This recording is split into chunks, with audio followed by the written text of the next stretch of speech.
இன்றைய சிந்தனைக்காக தியானத்திற்காக நாம் எடுத்துக்கொண்ட வேதாசனம் 135வது சங்கீதம் அதனுடைய 4வது வசனத்தை நாம் இன்று தியானிக்க போகிறோம். சங்கீத புஸ்தகம் 135வது அதிகாரம் அதனுடைய 4வது வசனத்தை நாம் எல்லாரும் சேர்ந்து வாசிக்கிறோம்.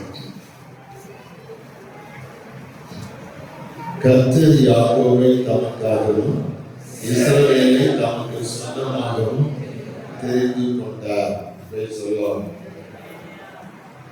கர்த்தர் யாக்கோபை தமக்காகவும் இஸ்ரவேலை தமக்கு சொந்தமாகவும் தெரிந்து கொண்டார். தேவன் தெரிந்து கொண்ட ஒரு நபரை ஆவியானவர் இந்த வசனத்தில் நமக்கு அறிமுகப்படுத்துகிறார். அவருக்கு 2 பெயர் சூட்டப்பட்டிருக்கிறது. ஒன்று யாக்கோபு, இன்னொன்று இஸ்ரவேல் என்ற பெயர் சூட்டப்பட்டிருக்கிறது. இந்த யாக்கோபு என்பவர் தேவனால தெரிந்து கொள்ளப்பட்டவர். ஸ்தோத்திரம். எங்கே ஆண்டவர் இந்த யாக்கோபை தெரிந்து கொண்டார் என்றால், இந்த யாக்கோபு தன் தாயின் வயிற்றில் இருக்கும் போது கர்த்தர் யாக்கோபை தெரிந்து கொண்டார். நம்முடைய தேவன் நம்மை தெரிந்து கொண்ட தேவன். அல்லேலூயா, ஸ்தோத்திரம். அவரும் எப்பொழுது நம்மை தெரிந்து கொண்டார் என்றால், நாம் நம்முடைய தாயின் வயிற்றில் இருக்கும் போதே அல்லது நாம் உருவாகுவதற்கு முன்னே கர்த்தர் நம்மை தெரிந்தெடுத்திருக்கிறார், தெரிந்து கொண்டிருக்கிறார். அல்லேலூயா, அல்லேலூயா, ஸ்தோத்திரம். இந்த யாக்கோபுடைய பெற்றோரிய தாய் ரெபெக்காள், தகப்பன் ஈசாக்கு. இந்த யாக்கோபு அதாவது ரெபெக்காள் தன் வயிற்றில் தன் 2 பிள்ளைகள் உருவாகி ஒன்றோடு ஒன்று மோதி கொண்டிருந்தார்கள் என்று நாம் இதில் படிக்க முடியும். அப்போது அவள் இது என்ன ஆகுமோ என்ற ஒரு அச்சம் அவளுக்கு நேரிட்டது. அவள் ஆண்டவரிடத்தில் போய் விசாரித்தார். ஆண்டவரே, இப்படி ஒரு நிலைமை இருக்கிறது, எனக்கு ஒரு அச்சமாக இருக்கிறது, இது என்ன என்று எனக்கு வெளிப்படுத்த வேண்டும் என்று. அல்லேலூயா.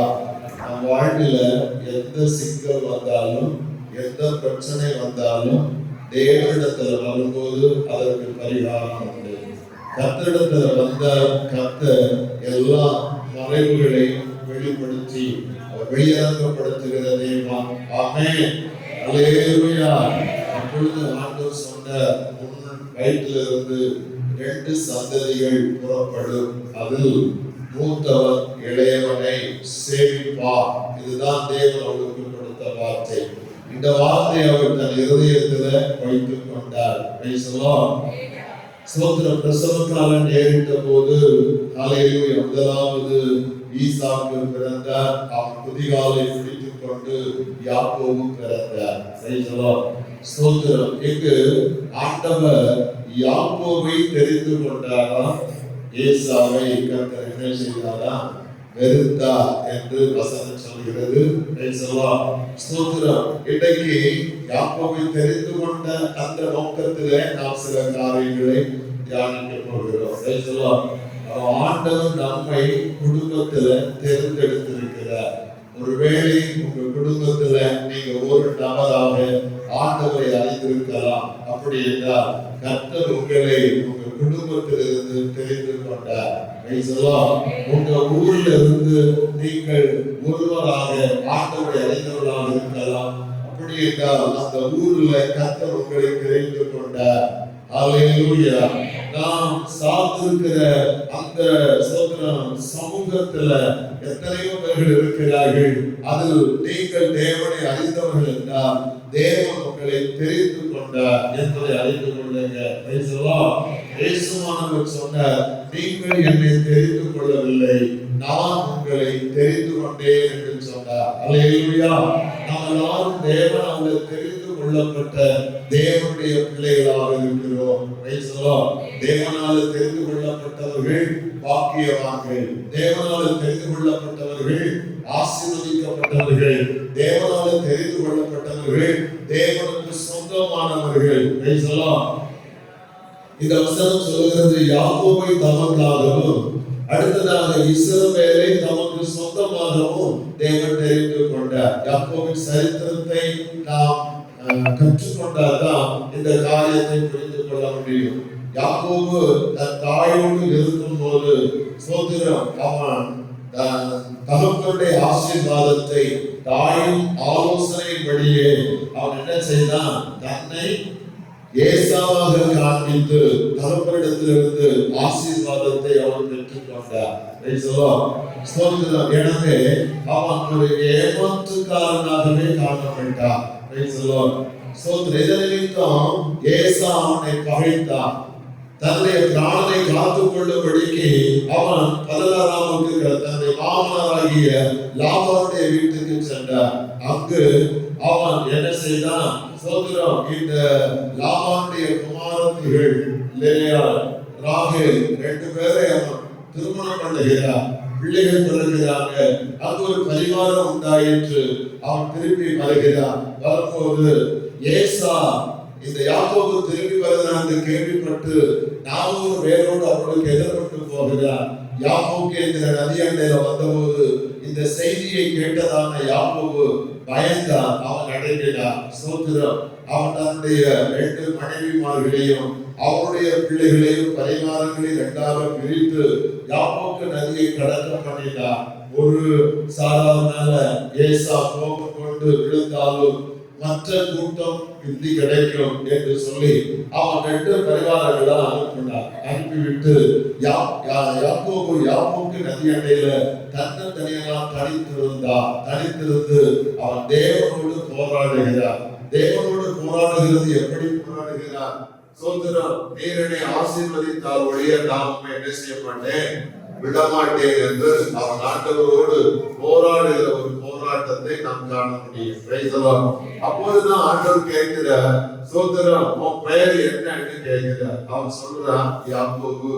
ஆண்டவர் சொன்னார், இனி உன் பெயர் யாக்கோபு என்றல்ல இஸ்ரவேல் என்று என்ன செய்யப்படும், அழைக்கப்படும் என்று சொல்லி ஆண்டவர் யாக்கோபை அன்றைக்கு ஆண்டவர் மாற்றி அவனை ஒரு மறுபடி ஜன்மத்திற்குள் கொண்டு வந்து தமக்கு சொந்தமானவனாக கர்த்தர் மாற்றினார். அல்லேலூயா. அவன் தெரிந்து கொள்ளப்பட்டவர்களாக இருந்தாலும் கர்த்தர் நம்மை அவனுக்கு சொந்தமாக ஏற்றுக்கொள்ளும் ஒரு தருணம் நம் வாழ்க்கையில மிகவும் அவசியமா இருக்கிறது. அல்லேலூயா. நம்மளால அவர்கள் தெரிந்து கொண்டதுனாலதான் ஆலயத்துல கர்த்தர் நம்மை கூட்டி சேர்ந்திருக்கிறார். தெரிந்து கொண்டதுனாலதான் ஒரு ஆவிக்குரிய குடும்பத்துல அங்க வகிக்க செய்திருக்கிறார். இந்த தெரிந்து கொள்ளப்பட்டவர்களாக பார்த்து நாம் இருக்கக்கூடாது. தேவனுக்கு சொந்தமாக மாற வேண்டும். தேவனுக்கு சொந்தமாக மாற வேண்டியது அவசியம். ஆண்டவருக்கு சொந்தமாக மாற என்ன செய்யணும்? அந்த மனம் திரும்புதல். நம்முடைய வாழ்க்கையில் ஒரு மனமாற்றம் உண்டாக வேண்டும். இந்த மன திரும்புதல் எப்படி வரும்? உன் பெயர் என்னன்னு கேட்டபோது அவன் யாக்கோபு என்று சொல்கிறார். யாக்கோபு என்றால் அதற்கு அர்த்தம் என்று அதற்கு பொருள், நான் ஏமாற்றுகிறவன். என் வாழ்க்கையில ஏமாற்றும் திறன் எனக்கு ஏராளம் உண்டு. நான் வஞ்சிக்கிறவன், நான் பொய் பேசுகிறவன், நான் திருடுகிறவன், பொருளை நான் என்ன செய்கிறவன், எடுக்கிறவன், இப்படி எல்லாம் இந்த பிறருக்கு போக வேண்டியதான நன்மையையும் நான் அபகரித்து எடுத்தவன். அப்ப நான் சுருக்கமா சொல்ல போனா யாக்கோபு அநீதிக்காரனா இருக்கிறான், அநியாயம் செய்தவனா இருக்கிறான், அக்கிரமம் செய்தவனா இருக்கிறான். அவன் தேவனால் தெரிந்து கொள்ளப்பட்டவன் தான். ஆனால் அவனுடைய வாழ்க்கையில் அக்கிரமம் இருக்கிறது, அவனுடைய வாழ்க்கையில பாவம் இருக்கிறது, அவனுடைய வாழ்க்கையில் அசுத்தம் இருக்கிறது. அதனோட வாழ்கிறான், கர்த்தருக்கும்படி ஜீவிக்கிறான், நாம் விரும்புகிறபடி நடந்து கொண்டே இருக்கிறான். சோதரர் அப்படி நாம் நடந்து கொண்டிருந்தால் அவனுக்கு நாம் சொந்தமாக முடியாது. அவனுக்கு நாம் சொந்தமாக வேண்டுமானால் அல்லேலூயா சோதரர் நான் பாவி என்று உணர்ந்து பாவங்களை அறிக்கை செய்து விட்டு இரக்கம் பெற்றுக் கொள்ளலாம். அந்த இரக்கம் பெற்றுக் கொள்வது தான் பாவ மன்னிப்பு. இந்த பாவ மன்னிப்பு பெற்றுக்கொண்டால் நாம் ஆண்டவரோடு கூட உடன்படிக்கை பண்ணிக்கொள்ள வேண்டும். அதுதான் ஞானஸ்நானம். ஞானஸ்நானம் என்பது என்ன என்பதை நீங்கள் தெளிவாக புரிந்து கொள்ள வேண்டும். ஒரு மனிதன் அல்லது ஒரு ஆத்மா நாம் இது முதல் ஆண்டவருக்கு சொந்தம் என்று தேவனுக்கு தன்னை அர்ப்பணித்து தேவனோடு ஒரு உடன்பாடு பண்ணி கொள்ளுகிறது தான் ஞானஸ்நானம். நாம் சிலர் என்ன நினைக்கிறாங்கன்னா ஞானஸ்நானம் தண்ணியை தெளிப்பது அது தண்ணியை முங்குவது அல்ல. தேவனோடு பண்ணுகிற ஒரு உடன்படிக்கை என்பதை நீங்க அறிந்து கொள்ள வேண்டும். சோதரர் ஒரு உடன்படிக்கை பண்ணி கொண்டார். அல்லேலூயா. சோதரர் ஒரு உடன்படிக்கை பண்ணி கொள்ளணும்னு இருக்காது. இப்பொழுதுக்கு நாம ஒரு எக்ஸாம்பிள், நல்ல எக்ஸாம்பிள் சொல்லணும்னு சொன்ன ஒரு பையனை கொண்டும் ஒரு என்கேஜ்மெண்ட்டுக்கு நியமிச்சிருக்கிறாங்கன்னு வச்சுருக்கீங்களேன். என்கேஜ்மெண்ட்டுக்கு நியமிச்சிருக்கிறாங்கன்னு சொன்னா இந்த காலத்துல உடனே என்ன வாங்குவாங்க?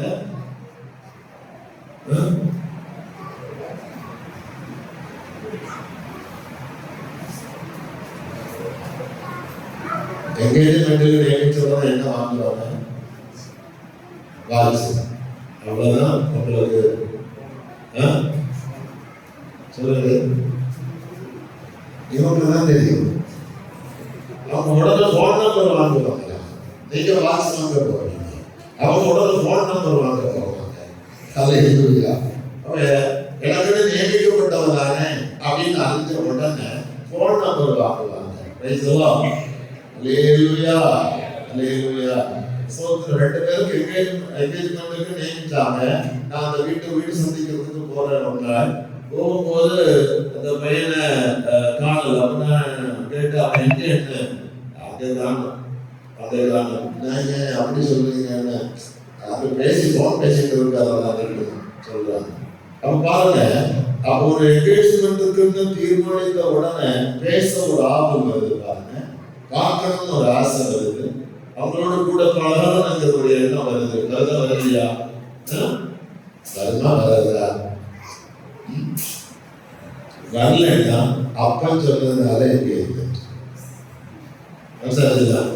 அம்மையும் அப்பனும் வேற வழி இல்லை. நீ கண்டிப்பா கல்யாணம் பண்ண சொன்னதுனால என்கேஜ்மெண்ட்.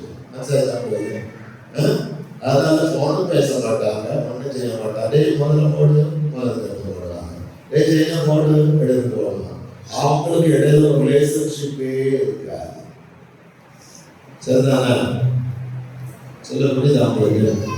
அப்போ ஒரு என்கேஜ்மெண்ட் நியமிச்சவங்க நான் என்கேஜ்மெண்ட் கொண்டு போறேன். அவங்க நான் என்ன ட்ரெஸ் கொண்டு அதே போலதான் அப்படிதானே சுத்துறோம். நான் மற்றவங்க காண்றதுக்கு ஒரு மாதிரி நல்ல பிள்ளவா நடிச்சாலும் கூட தலைமைக்கு இடையில போன வச்சுட்டு மூடிக்கிட்டாலும் பேசுவாங்க.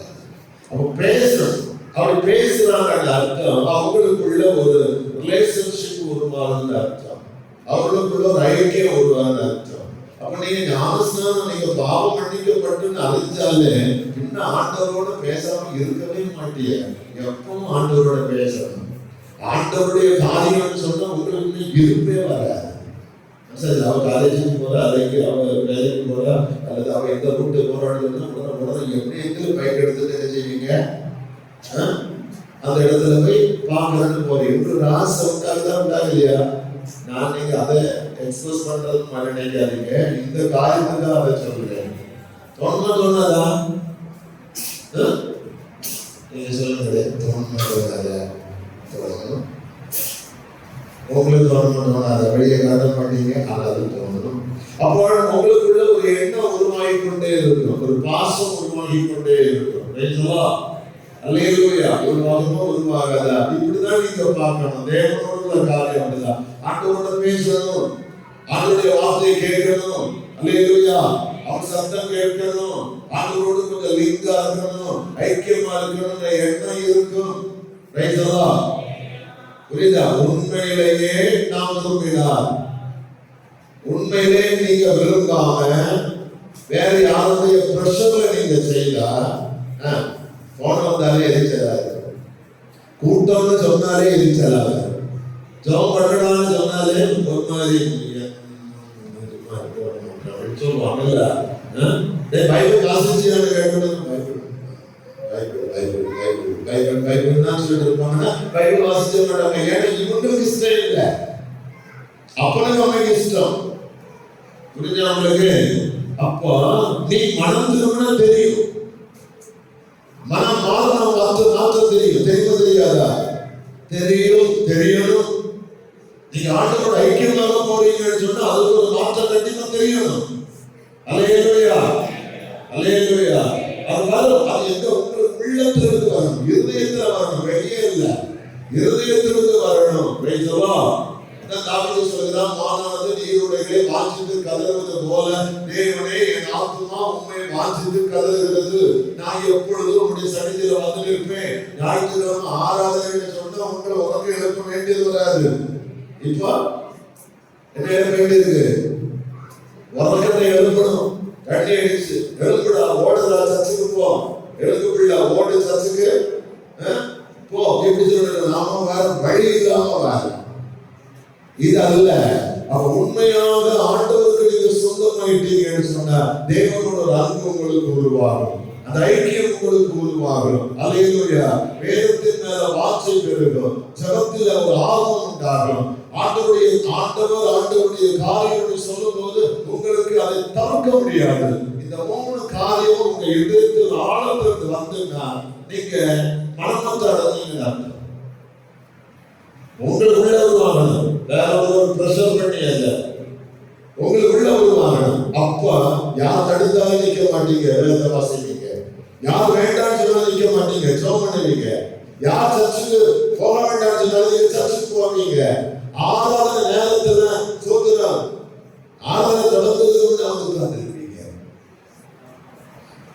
அதான் கோலாலத்தில் சொல்லும் 1000 நாளை பார்க்கிற ஒரு பிரகாரத்தில் சொல்லும்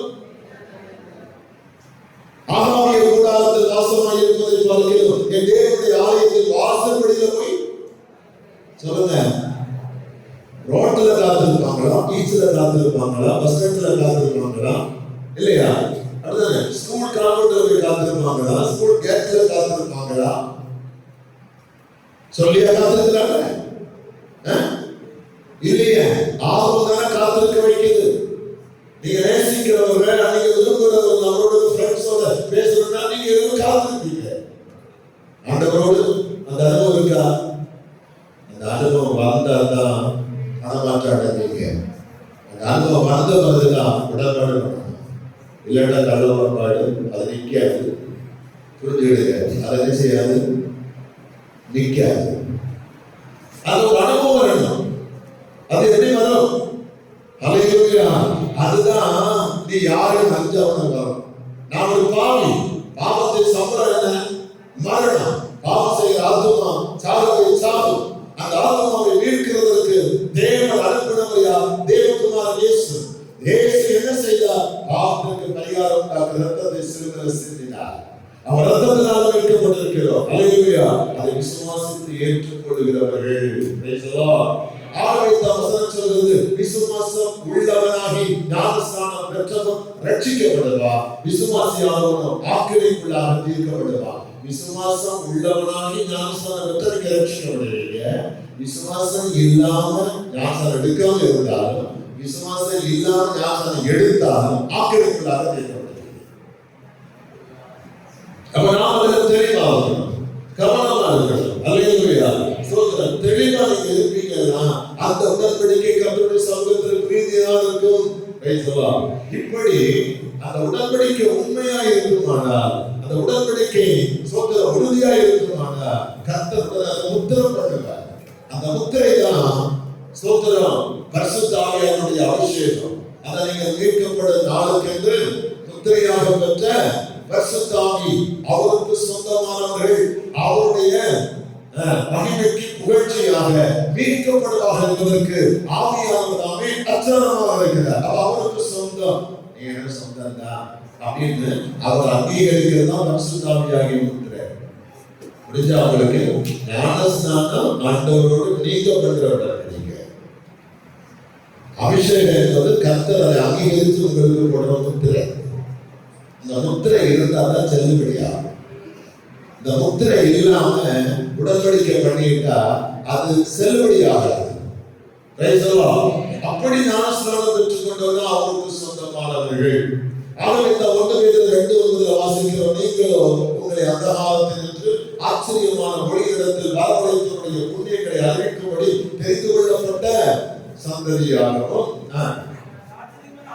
ராஜரீகமான ஆசாரிய கூட்டமாகவும் பரிசுத்த ஜாதியாயும் அவருக்கு சொந்தமான ஜனமுமாய் இருக்கிறீர்கள். இப்பதான் அவருக்கு சொந்தமாகிறோம். அந்த காலத்திலிருந்து ஆச்சரியமான ஒரு இடத்துல அல்லேலூயா சத்தமா சொல்லுங்க அல்லேலூயா. ஞானஸ்நானம் பிள்ளைகள் சொல்றேன், நான் எந்த பெற்றோருக்கும் தாழ்மையா சொல்ற ஒரு வார்த்தை, உங்க பிள்ளை வளர்ந்துன்னு சொல்லிட்டு ஞாபகம் எடுக்க சொல்லாதீங்க. ஸ்தோத்திரம். ஐயோ கல்யாணம் வருவாச்சு, இப்போ ஸ்நானம் எடுக்காது, அது கல்யாணம் கட்டதுக்கு சாசம் எடுக்க சொல்லிட்டா இருக்கா? யாராவது ஞாபகம் எடுத்துட்டு கல்யாணம் பண்றாங்க இந்த லோகத்துல? இல்ல இல்ல, யாரும் கல்யாணம் ஞாபகம் தேவையில்லை. கல்யாணத்துக்கு நீ ஒரு புருஷனாக ஆகும், கல்யாணம் பண்ணலாம் இல்ல. அதான் சில நினைப்பாங்க, சின்ன பிள்ளைகள் 2 பிள்ளைகள் பேசிட்டு இருக்கிறாங்க, அம்மா சொல்லி சொல்ற வளர்ந்தா உங்களுக்கு எடுக்க தோணாத இப்போ எடுக்கிறாங்க.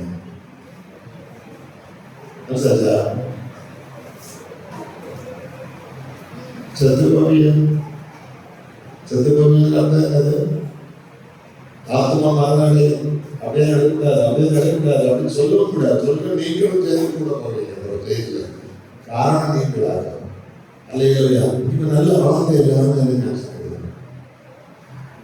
இன்னொரு அம்மா சொல்லுவாங்க, 12ஆம் கிளாஸ் படிச்சுட்டு 12ஆம் கிளாஸ் முடிச்சாச்சு வருஷம் பின்ன அவங்க ஞாபகம் எடுக்கிறீங்க. டைம்ல எங்க இருக்கு 12ஆம் கிளாஸ் ஞாபகம் எடுக்கிறது எங்க இருக்கா? காலேஜ் முடிச்ச ஞாபகம் எடுக்கிறதுக்கா? இதுக்கான வயசு வந்தாச்சு, ஐந்து ஞாபகம் எடுக்கிறதுக்கு ஞாபகம் எடுக்கிறது ஞாபகம் பற்றி சொல்லுங்க. ஞாபகம் சொன்ன என்ன? அது ஆண்டவரை நேசிக்கிறது, ஆண்டவரோடு ஐக்கியப்பட்டு வாழ்வது, ஆண்டவருடைய ஆண்டவரை நேசிப்பதுன்னு அவர் வார்த்தைப்படி நடப்பது. அது நீ நடக்கிறதுக்கு நீ முழு மனதா சம்மதிக்கிறியா? அதுக்கு ஒரு மனசு சரியா இருக்கப்பா, சரியான வர நீ ஞாபகம் எடுக்காத, சரியான நீ எடு. நீ சரியாகி வந்த தண்ணியை எவ்வளவு தர பண்ண முடியாது. எல்லாம் ஞாபகம் எடுத்தா மறுபடியும் பிடிக்காதனா மாறலாம், ஞாபகம் எடுத்தா மறுபடியும் திருடனா மாறலாம், ஞாபகம் எடுத்தா மறுபடியும் கொள்ளக்காரனா மாறலாம். எங்க விதிப்பாங்க? எங்க விதிப்பாங்க? யார் சொல்லி எடுக்கிறீங்க? யார் சொல்லி எடுக்காதீங்க. உங்களுக்குள்ள உணர்வு வந்து எடுக்கணும், உங்களுக்குள்ள அறிவு வரணும். இதுல என்ன அறிவு வரணும்? நான் பாவி, பாவத்தை விட்டு மனத்திற்கு வாழ நான் விரும்புகிறேன்னு நீங்க விரும்பணும். அந்த உணர்வு உங்களுக்கு அப்படி வரணும். பாவத்துக்கு அகோரம் என்ன, பாவத்தின் சம்பளம் என்ன என்கிற தெளிவு உங்களுக்கு இருக்கணும். அல்லேலூயா ஸ்தோத்திரம். அப்படி வந்து அந்த பாவத்துக்கு யார் பரிகாரம் செய்யுமா? என்னுடைய சன்மார்க்கம் அல்ல, இயேசு கிறிஸ்துவுடைய சிலுவை ரத்தம் தான் பாவத்தை விடுவிக்கின்ற ஒரு விசுவாசத்துக்குள்ள வரணும். அல்லேலூயா ஸ்தோத்திரம். எல்லாம் 10ஆம் கிளாஸ் எல்லாம் போகும்போது நமக்கு ஒன்றும் தெரியாது. அவங்க டீச்சர் எழுதலாம், பரவாயில்ல சீர்கட்டு நடந்தேன்னா வாழ்க்கை பாடு. நீங்க பிறந்தவங்க இஷ்டமாக நடந்துட்டீங்கன்னு சொன்னா தெய்வ கோபம் வரும். வசனத்துல கீழ்ப்படியானி பிள்ளைகள் மேல தெய்வ கோபாக்குது. கீழ்ப்படியாதவர்கள் மேல கீழ்ப்படிய பிள்ளை சொந்தோடு நீங்க சொல்லிட்டு பண்ணிக்கிட்டு சத்தியத்தை அடைந்தவர்களுக்கு மனப்பூர்வமாய் பாவம் செய்யறாங்க. பாவத்திற்கு செலுத்துகிற வேறு ஒரு பலி இல்லாம நியாயத்திற்கு வரும், சிக்ஷிக்கப்படுவோம். ஒரு தேவனுடைய ஆலயத்தை எடுத்து அவனை தேவன் கெடுப்பார். ஸ்தோத்திரம். அப்ப உடன்படிக்கை பண்ணிட்டு பின்வருதுல போகும்போது அவங்க வாழ்க்கையில சுகமே இருக்காது. முன்ன இருந்ததை விட கெடிகட்டதா. அதனால உண்மையான ஒரு அனுபவத்துல வாழ்ந்து ஆண்டவரை நேசித்து ஆண்டவருக்காக வாழ்ந்து அல்லேலூயா. காடானாலும் மேடானாலும் கர்த்தரை பின்னே போகட்டுனிந்தே. காடானாலும் மேடானாலும் கர்த்தரை பின்னே போகட்டுனிந்தே. சாரோனின் ரோஜா இவா பரிபூரண அழகுள்ளவர். சாரோனின் ரோஜா இவா பரிபூரண அழகுள்ளவர். ஹல்லேலூயா. அப்ப பெற்றோர் சொல்ல வேண்டும் சொன்னதுனால அப்படி சொல்லல, அப்படி சொல்ல, அப்படியே இல்லை. அவங்க மனம் திரும்பி ஆண்டுக்குள்ள வர்றதுக்கு சொல்லு, மனம் திரும்ப சொல்லுங்க, சீரர்களை விட்டு விலக சொல்லுங்க, அவளுக்கு ஜெபம் பண்ணுங்க, அவங்களே வந்து சொல்லுவாங்க. ஒரு மந்திரி எருசலேமுக்கு தேவனை தொழுது கொண்டு போகிறார். ஸ்தோத்திரம். அந்த மந்திரி தொழுது கொண்டு போகும்போது ஆவியானவர் பிலிப்பு என்ற ஒரு சுவிசேஷத்தை சொன்னாரு, நீ வனாந்தர மார்க்கமா போன்னு சொல்றாரு. வனாந்தர மார்க்கத்துல போகும்போது ஒரு ரதம் அப்படியே வருது சொல்றாரு, அந்த ரதத்துக்கு கிட்ட போக சொல்றாரு. கிட்ட போதா, கிட்ட போகும்போது அங்க ஒரு மந்திரி இருக்கிறார். ஸ்தோத்திரம். அல்லேலூயா. ஆவியானவர் சொல்றது, அவரோட பேசு, நீ அவன் என்ன படிச்சுட்டு இருந்தான்னு கேளு. அப்பா சொல்றான், அவன் ஏசாயா தீர்க்கதரிசியும்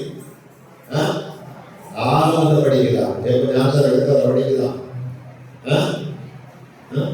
சிலர் ஞானசாரம் எங்கெல்லாம் எங்கே இருக்குது, நான் பிரசங்கிக்கிறது ஒன்று ஏதாவது புத்தகத்தில் எடுத்து பிரசங்கிக்க இல்லை, ஏற்கனவே சுத்திட்டு எல்லாம் உங்க கையில் இருக்கிறதுலாம் இருக்குது. அதான் படிச்சுட்டே இருக்கிறான், அவன் படிச்சுட்டே இருக்கிறான், வேதத்தை படிக்கிறான். அப்ப தேவன் மேல ஆசை இருக்குது, தேவன் மேல ஆர்வம் இருக்குது, தேவன் மேல அன்பு இருக்குது, தேவன் அறியணுங்கிற ஆர்வம் இருக்குது. ஆனா சொல்லித்தர யாருமே இல்லை, அவனுக்கு சொல்லிக் கொடுக்க யாருமே இல்லை. நம்ம கேட்டு கேட்டு கல்பேறிட்டு இருக்கிறோம், ஆனா அவன் சொல்லிக் கொடுக்க யாருமே இல்லை. அதனாலதான் அந்த ஆர்வத்தை பார்த்து ஆவியானவர் சுவிசேஷத்தை பார்த்து நீ அங்க போன்னு சொல்றாரு. இவன் கேட்கிறான், நீ வாசிக்கிறதே கருத்து உனக்கு தெரியுதா அப்படின்னு கேட்கிறான். சொல்லித்தர ஒரு இல்லாட்டா அது எனக்கு எப்படி தெரியும்? அப்போஸ்தலர் 8 அதிகாரத்தில் இருக்குது வசனம் எடுத்து நேரம், அதனால சொல்றேன், நீங்க படிச்சு பாருங்க. சொல்லித்தர ஒருவரே இல்லையே, நான் எப்படி அறிய முடியும்? எஸ்ஐயா 53 அதிகாரம் என்ன சொல்லுது? ஆண்டவர் இயேசு கிறிஸ்து பாவிகளாகிய நமக்காக தம்மை தாமே எப்படி ஒப்பு கொடுத்து, எப்படி அவர் ஒரு அலங்கோலமாக மாறினார், எப்படி அந்த கேடு அடைந்தார், எப்படி நம்முடைய பாவம் அக்கிரமம் அவர் மேல சுமத்தப்பட்டு அவர் ஒரு விகார ரூபமாய் சிலுவையில் தொங்கினார். நமக்காக செய்த தியாகம் என்ன, அந்த பாடு என்ன, இதுதான் அந்த ஏசாயா 53 சொல்லப்பட்டிருக்கிறது. இதை எடுத்து பிலிப்பு அவரோட பேசுறாரு.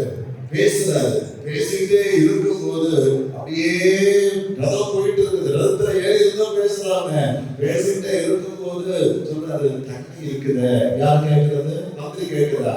பிலிப்பு சொல்றாரு, ஞானசாரம் தண்ணி இருக்கிறது, நான் ஞானசாரம் பெறுவதற்கு என்ன தடை? நான் ஆண்டவரோடு உடன்படிக்கை பண்ணி கொள்வதற்கு என்ன தடை? இதான் தடை இருந்தா சொல்லும், அந்த தடையை நீக்குறேன். ஏதாவது பிரதிகூலத்தை சொல்லும், அதை நான் மாற்றுறேன். ஏதாவது பாவத்தை சொல்லுங்க, அதை நான் நீக்கிறேன். ஏதாவது அசுத்தம் சொல்லுங்க, நான் இதை சுத்திகரிக்கிறேன் அப்படின்னு கேட்கிறான். அப்போ சொல்றான், நீ முழு இருதயத்தோடு விசுவாசித்தால் யாரும் தடையும் இல்லை. முழு இருதயத்தோடு புரிஞ்சுடுங்க. ஞானஸ்நானம் எடுக்கிற நம்ம முழு இருதயத்தோடு விசுவாசிக்கிறோம். என்ன விசுவாசிக்கிறோம் சொல்றா? இயேசுவை தேவகுமாரனை நான் விசுவாசிக்கிறேன்னு சொன்னா. என்ன விசுவாசிக்கிறேன்னு சொன்னா?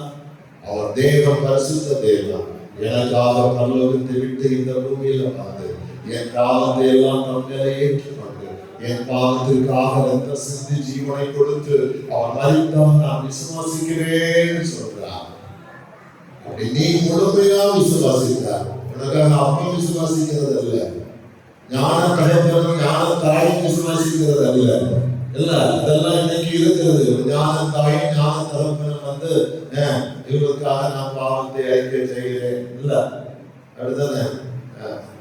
சோதரம் பாருங்க, 2 பிள்ளைகளுக்காக பாவத்தை அறிக்கை செய்திருந்தா அவங்க சர்ச்சில் வந்து காலேஜ் பண்ணிட்டே இருப்பாங்க.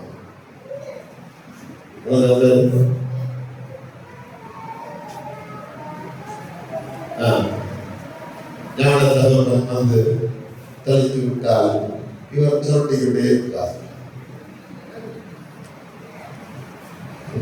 ஏன்னா அவருக்கு தெரியாது. சோதரம் கடைசி ஞானத்தின் நாளில் கேட்டா, ஆண்டவரே எனக்கு தெரியாது, ஞான தந்தையை பிடியும், என் ஞான தாயை பிடியும். அவர் சொல்வார், ஞான தகவலை பிடிக்குவா, இவன் பாவத்திற்காக தண்ணி அறிவிக்கிறவர் நீயா?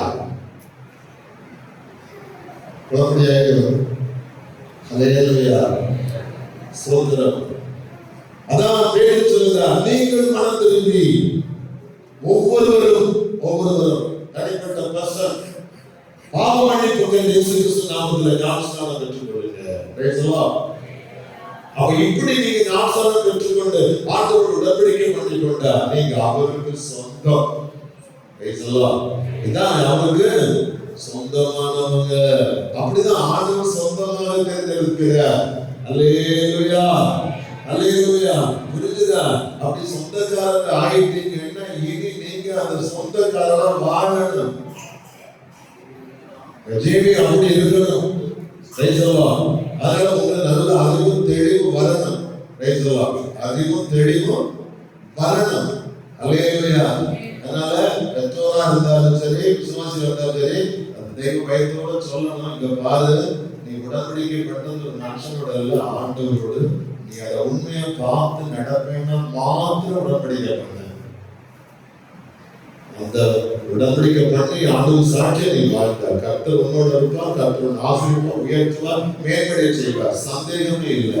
ஆனா நீ பண்ணிட்டு வா வேற சேட்டையை காட்டுன தொலைச்சு போவ அப்படின்னு சொல்லணும். இப்போ ஒரு உள்ளவங்க அப்படி சொன்னா எடுக்கிறது அப்படி சொன்னா யார் எடுக்கிறது?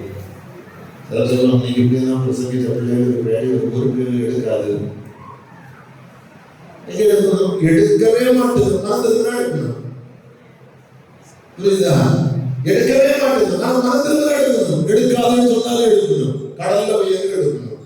இல்லை சவுதி அரேபியால போய் ஒட்டகம் மேய்ச்சலும் எடுக்கணும். ஸ்தோத்திரம். புரிஞ்சு அவங்களுக்கு இங்க நிறைய பேர் அங்க போய் ஞாபகம் எடுத்துக்கிறாங்க கடல்ல. ஏன்னா ஒட்டகம் மேய்ச்சி வரும்போதுதான் அவங்களுக்கு கஷ்டம் பாடுறது தெரியும், ஆட்டோட ருசி தெரியும். இங்க ஒரு ருசி தெரியாது. கேட்க மேல கிரீமுக்கு மேல பூ நம்ம கஷ்டம் தெரியும். அந்த உடம்புல ரொட்டி அதுவும் கிட்டாது, தண்ணியும் கிட்டாது. என்ன செய்யுது? அப்பதான் ஒரே ஆகாரம் போல கண்ணீரோட ரசம் வரும். அப்பதான் ஆண்டவருக்கு தனக்கு ரிலேஷன்ஷிப் வரும், லிங்க் வரும், ஒரு தொடர்பு வரும்.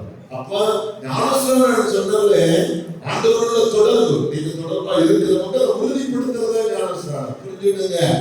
அல்லேலூயா, அல்லேலூயா. தெரிஞ்சுட்டு செய்யணும். தெரியாம வச்சிருக்க பிரச்சனை இல்லாம அந்த பிரார்த்தனை சொல்லல, எனக்கு அமையும் சொல்லல, விசுவாசி யாரும் சொல்லல, எல்லாம் எடுத்து நான் போய் எடுத்தேன். என்ன சொல்லணும்? எடுத்து சொல்லணும்.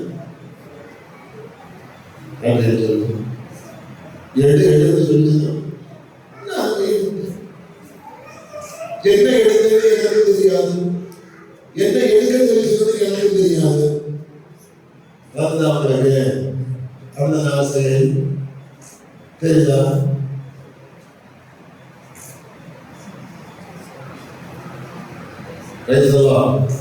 தெரியணும், சீர்படணும், சொல்லப்படணும்.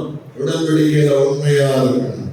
உடன்படிக்கையை மீறி நடக்கிறவர்களை துண்டங்களின் வழியாக கடந்து போக பண்ணுவார் ஆண்டவர்.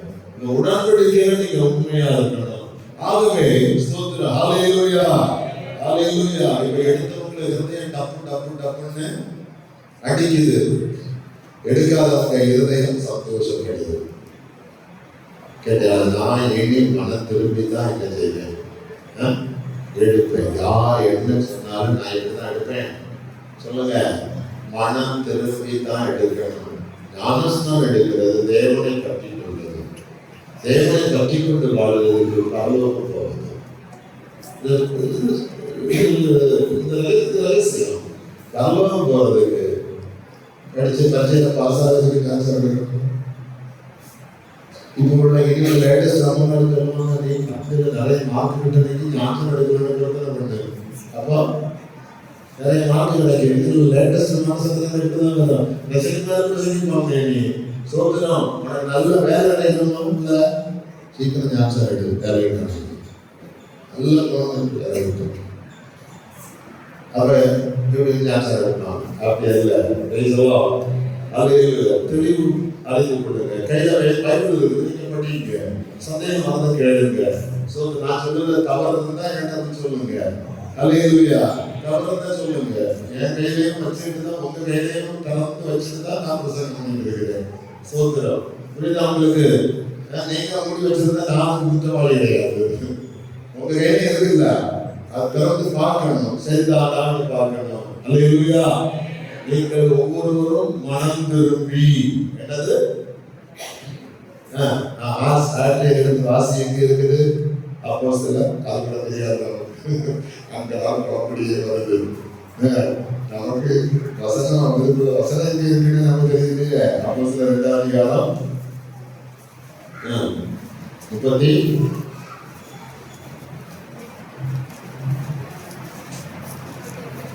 படியில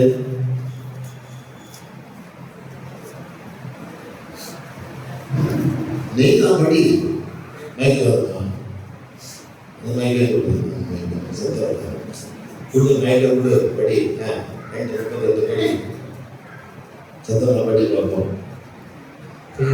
அவர்களை நோக்கி, நீங்கள் மறந்து ஒவ்வொருவரும் பாவமன்னிப்பு வேண்டி இயேசு கிறிஸ்துவின் நாமத்தினாலே தைரசம் பெற்றுக் கொள்ளுங்கள். அப்பொழுது கிறிஸ்துவை நிறுத்திக் கொள்ளுங்கள்.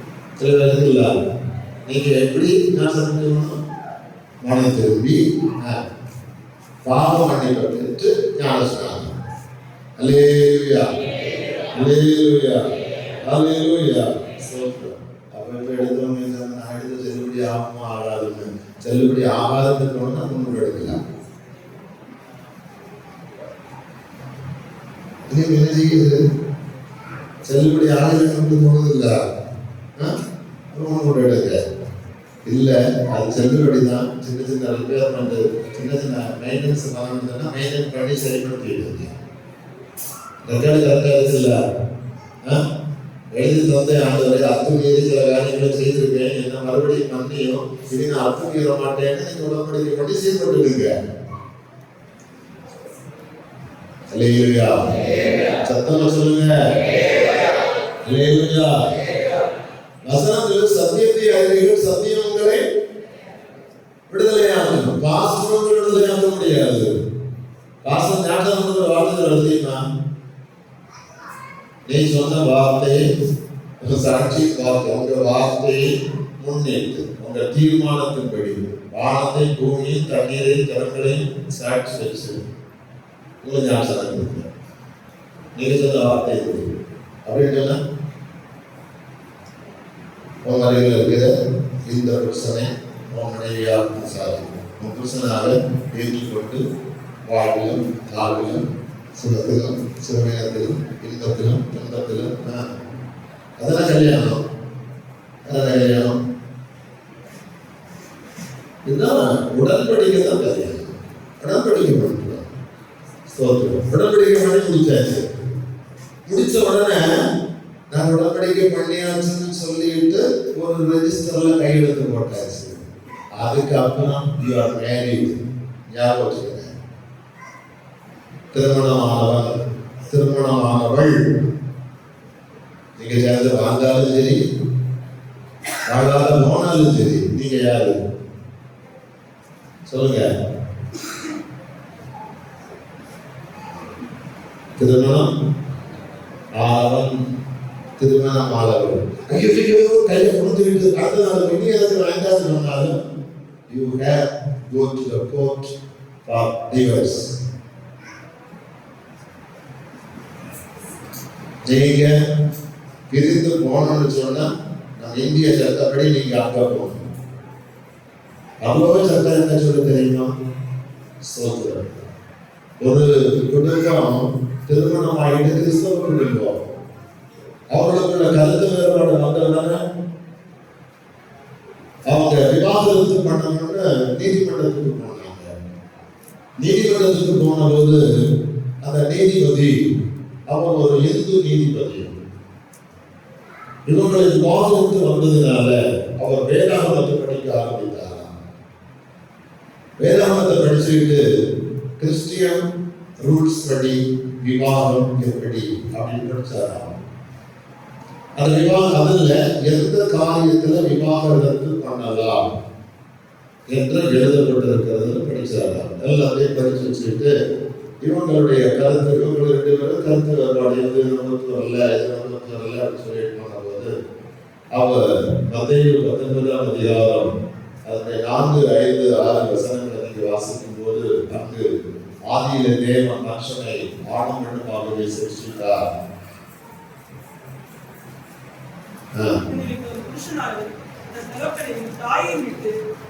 இதை இந்த புருஷனாலும் இந்த தகப்பனின் தாயை விட்டு மனைவியோடு சேர்ந்திருப்பான். அவர் எதில் ஒரே மாம்சமாய் இருப்பார் என்று அவர் சொன்னதையும் நீங்கள் வாசிக்கவில்லையா?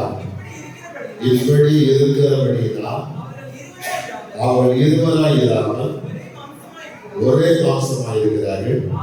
ஆகையால் தேவன் நினைத்ததை மனுஷன் பிரிக்காதிருக்க கடவுள் என்ற இந்த ஜட்ஜுக்கு பயமாய் போச்சு.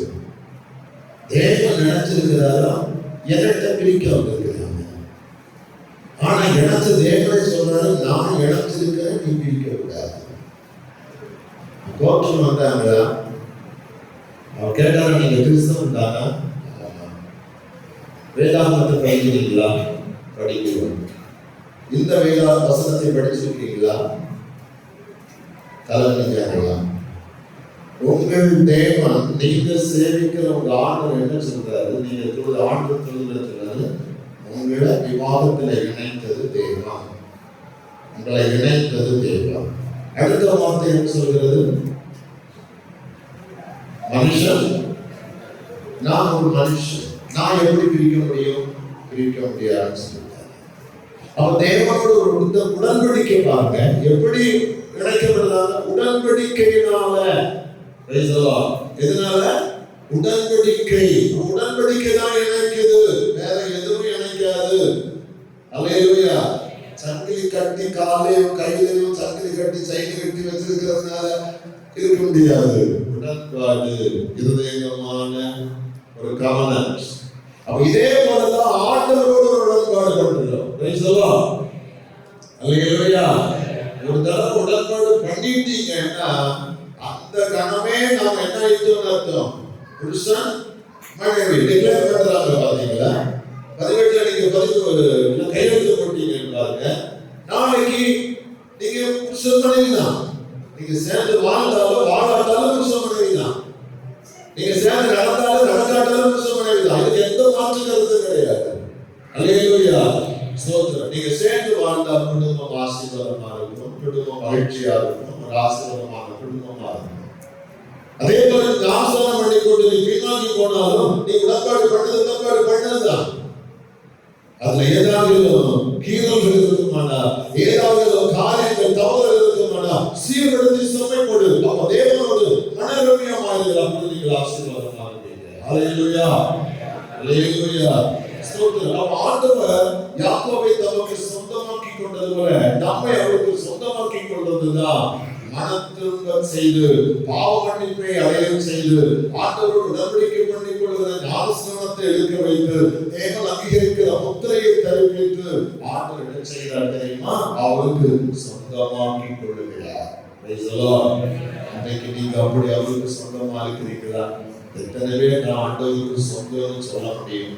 நாம் சொல்லும் அதே வேளையில ஆண்டவர் நீ எனக்கு சொந்தத்தான் அப்படின்னு சொல்லணும். நான் மாத்திரம் சொல்றதில்ல, அந்த ஒரு அனுபவம் உங்களுக்குள்ள இருக்குமானா நீங்க பாக்கியவாங்க. உலகம் வெளியிடுவோம். அல்லேலூயா. எல்லாரும் ஆண்டவருடைய சமூகத்துல அல்லேலூயா.